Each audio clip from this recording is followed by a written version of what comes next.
కర్మఫలం గురించి మాట్లాడుకుందాం.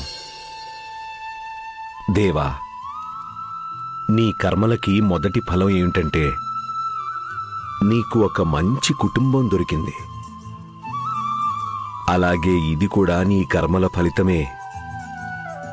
నువ్వు నీ కుటుంబం విలువని అర్థం చేసుకున్నావు. భగవంతుడు నీకు ఆ వివేకాన్ని ఇచ్చాడు. ఇన్ని కష్టాలు పడిన తర్వాత కూడా నీకు ఈర్ష్య, ద్వేషం, అహంకారం అనేవి అస్సలు లేవు. ఇదే నీ కర్మల ఫలితం. నువ్వు సుఖంగా నిద్రపోతావు, ప్రశాంతంగా నిద్రపోతావు. ఇదే నీ కర్మల యొక్క ఫలితం.